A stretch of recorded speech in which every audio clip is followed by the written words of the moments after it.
At daybreak, the nightmare was still there, smoldering and burning, defying the imagination, thwarting rescue efforts, and testing an untested president. The United States of America will use all our resources to conquer this enemy. We will rally the world. We will be patient, we will be focused, and we will be steadfast in our determination.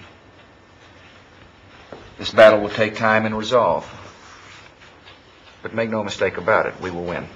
8 months in office, President George Bush is already writing what may be the most important page of his own legacy. In an unusual revelation, officials said both the White House and Air Force One may have been targets. The news sheds some light on the president's first hours following the attacks when, instead of returning immediately to Washington, he flew from Florida to a military base in Louisiana and then another in Nebraska.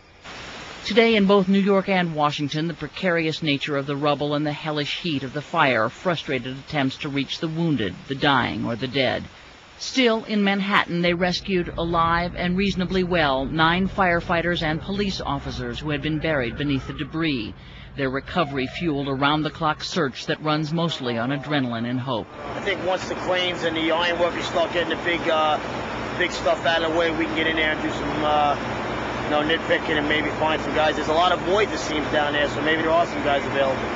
But at the Pentagon, hope is gone. Officials say whoever might have survived the concussion of the plane's impact could not have lived through the fires that came after. There's no official estimate of how many lives were lost at the Pentagon or the World Trade Center. Authorities say they don't know, but everybody knows it will be awful.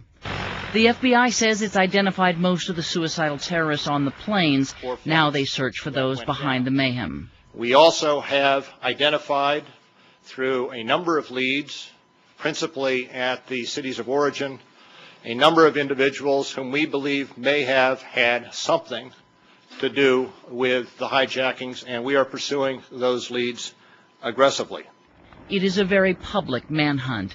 The FBI conducted a shoulder-to-shoulder search for evidence outside the Pentagon. Authorities in Providence, Rhode Island halted and boarded a Washington-bound Amtrak train, detaining at least 1 passenger. A SWAT team descended on a Boston hotel in search of suspects. No arrests were made. Authorities also searched a Vero Beach, Florida home and questioned others in the southern Florida area. The visibility of the efforts backs up the clear message from all arms of the federal government. We will find out who is responsible for this, and they will pay for it. I guess I'm kind of old-fashioned. I'm inclined to think that if you're going to cock it, you throw it. Terrorism's reach goes far beyond the areas of immediate destruction. The nation's airliners still aren't flying as the FAA institutes new security requirements and carriers search for ways to comply. Wall Street remains closed, and for a second evening there'll be no Major League Baseball, the all-American pastime canceled by this un-American horror. Symbolically, personally, financially, the country is so wounded. The totality of the loss is incomprehensible, but the details are unbearable. Someone on the 104th floor works for the good firm of Cantor and Fitzgerald. We can't find hardly anybody from that firm who called his parents, told them he loved them, and they haven't heard from him since.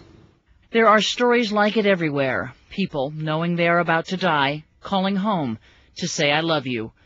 People running for their lives and then stopping to carry a stranger to safety.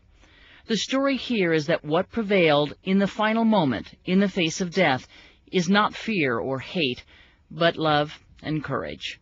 Candy Crowley, CNN, Washington.